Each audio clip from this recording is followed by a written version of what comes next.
गांव लूट की, और जब सब चीज लूट जाएगा तो ये आदिवासी आबादी कहीं नहीं रहेगी। और इस आबादी के बारे में भी आपको मैं थोड़ा बताना चाहूंगा। इस देश में जब देश आजाद हो रहा था 15 अगस्त 1947 को, तो देश की आबादी थी 30 करोड़। देश की आबादी थी 30 करोड़, आज लगभग हो गई 130 करोड़। लेकिन झारखंड में 1911 में हम आदिवासियों की आबादी की करीब 70%, आज हम हो गए 27% के लगभग, और 10 साल में हम हो जाएंगे 7%। ऐसा क्यों हो रहा है? जब पूरे देश की आबादी बढ़ रही है तो हम आदिवासी क्यों घटते हैं? इसलिए घटते हैं क्योंकि रोज हमारा विस्थापन पलायन हो रहा है। रोज बाहर की आबादी बाढ़ की तरह हमारी जाती है, और ये इस देश के संविधान का, कानून का, मानवाधिकार के उल्लंघन, विश्व आदिवासी अधिकार घोषणा पत्र का उल्लंघन, तो इसके खिलाफ भी अभी खड़ा होना होगा। और मैं इस पर हिसाब किताब की आबादी पर मैं आपको एक नई बात बताना चाहता हूं। हम 27% नहीं है, हम ज्यादा हैं। पूरे झारखंड की आबादी में से रांची, जमशेदपुर, धनबाद और बोकारो जैसे बड़ी शहरों की आबादी को आप माइनस कर दीजिए। आबादी के अनुपात के अंक गणित में से इसको थोड़े देर के लिए निकाल दीजिए, तब आदिवासी अभी भी टोटल पॉपुलेशन में 50% से ज्यादा होगा। मैं क्यों इस आबादी को माइनस करना चाहता हूं? क्योंकि ये आबादी जो है ये इलीगल आबादी है, गैर कानूनी आबादी है। ये CNPSD कानून को तोड़ के जमीन दी हुई लोगों की आबादी है। ये जनरल आई हुई लोगों की आबादी है। यदि कानून का रास्ता नापा जाए तो ये सारे लोगों को जेल जाना चाहिए। ये जेल जाने वाले लोगों की आबादी है, और उस आबादी के साथ हमारा अनुपात निकाला जाता है। एक गैर कानूनी व्यक्ति और एक कानूनी व्यक्ति, ये दोनों की तुलना नहीं हो सकती है। तो गैर कानूनी आबादी के सापेक्ष उसके रिलेटिवली हमारा आबादी को बताया जाता है, जो गलत है।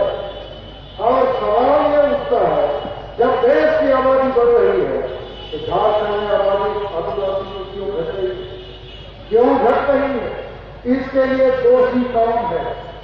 इस पर गहन बहस और सर्वे होना है, और आदिवासी का कसूर इसमें नहीं है, तो उसको इसके लिए सजा क्यों मिलेगी? तो यह आबादी का मामला हमारे लिए खतरे का सूचकांक है, इंडेक्स है। तो ये हुआ खतरे की बात, वाकई खतरा है। और यदि अभी भी हम इन खतरों को नहीं समझेंगे तो अगले 6 महीने में ये जो धोखेबाज सरकार है, ये जो आदिवासी विरोधी सरकार है, ये बंदूक की नोक पर हम सबको मार भगाएगी, उजाड़ देगी। तो ये सरकार हमें उजाड़े उसके पहले हमको तैयार हो जाना है।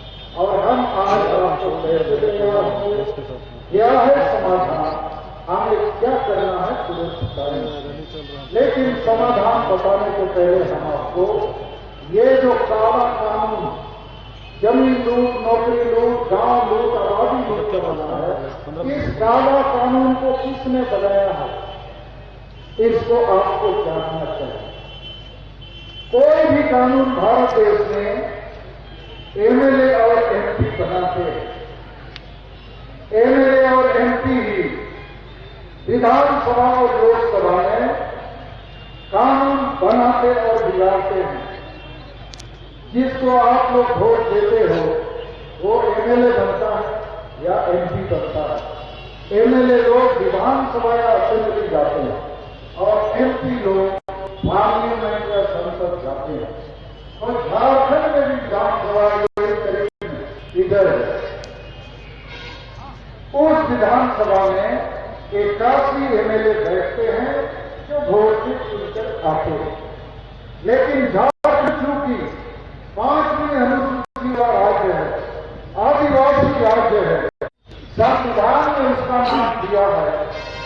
ट्राइबल एडवाइजरी काउंसिल या आदिवासी सलाहकार परिषद, इसमें अभी 20 लोग सदस्य हैं। हमेशा 20 लोगों की ही कमेटी या परिषद या काउंसिल बनती है। इस 20 लोग में इस समय 19 लोग आदिवासी हैं, उसमें 15 लोग आदिवासी एमएलए हैं सभी पार्टियों के, बीजेपी, कांग्रेस, जेएमएम, जेडीएम, सभी पार्टियों के आदिवासी एमएलए, 15 एमएलए उस 19 आदिवासी में शामिल हैं। केवल एक गैर आदिवासी मुख्यमंत्री रघुवर दास उसमें सदस्य है और साथ ही वो उसका अध्यक्ष है। तो इस छोटी विधानसभा में, आदिवासी विधानसभा में 3 नवंबर 2016 को मुख्यमंत्री रघुवर दास ने प्रस्ताव लाया कि एनडीएफसी कानून में छेड़ा बनाना, क्यों है? इसलिए कि जमीन लेना है करना के लिए। तो वो 19 आदिवासी भाइयों, इस कानून को पेश किया जाए, इसका मुद्दा को पेश किया जाए नहीं, आदिवासी की जमीन ली जाए नहीं। और 19 लोग चाहते तो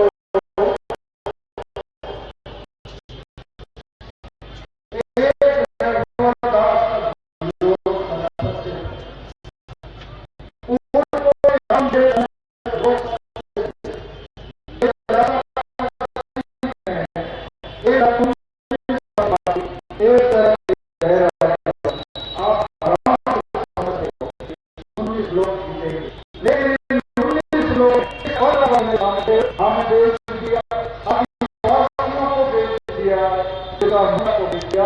और 3 नवंबर 2016 में ट्राइबल एडवाइजरी काउंसिल ने सीएमपीएस कानून को भेज कर दिया गया।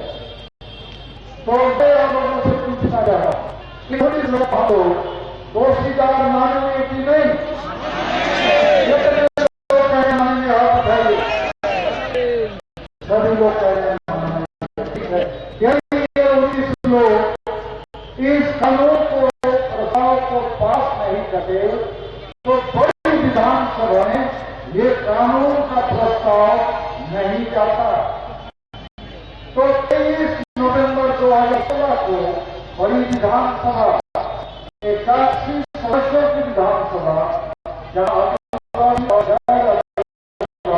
सभी बैठते वहां प्रस्ताव और मुख्यमंत्री प्रस्ताव आया कि क्योंकि 20 वर्षीय ट्राइबल एडवाइजरी काउंसिल ने पास किया, अब इस बड़ी सभा में भी इस प्रस्ताव को पास किया जाए ताकि जमीन लूटी जा सके, बड़े को भेजे। तो बड़ी विधानसभा में भी सबसे ज्यादा आदिवासी हैं 28 की संख्या में, और ये सभी 28 आदिवासी एमएलए यदि चाहते तो वो इस प्रस्ताव को रोक सकते थे, क्योंकि इस 28 में बीजेपी के भी एमएलए हैं, जेएमएम के भी एमएलए हैं, कांग्रेस के भी और दूसरे पार्टियों के भी। यदि ऐसी स्थिति बिहारी, बंगाली, उड़िया, पंजाबी के साथ होता तो पार्टी से ज्यादा वो अपनी समाज की रक्षा करते।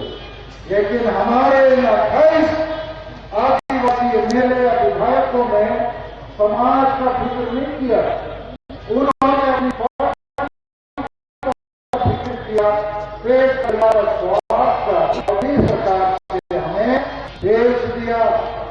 तो छोटी विधानसभा में भी हम जीत गए, बड़ी विधानसभा भी जीत गए, और हमको कहते हैं कि 28 आदिवासी एमएलए यदि ये नहीं देखते हमें तो एक रघुवर दास को लोग आराम से हरा सकते थे।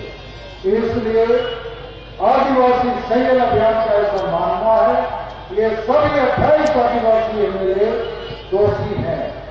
क्या आप लोग मानते हैं सभी दोषी हैं? हाथ उठाइए एक बार, दोषी हैं। अब मैं समाधान की तरफ जाता हूं। ये जो 28 आदिवासी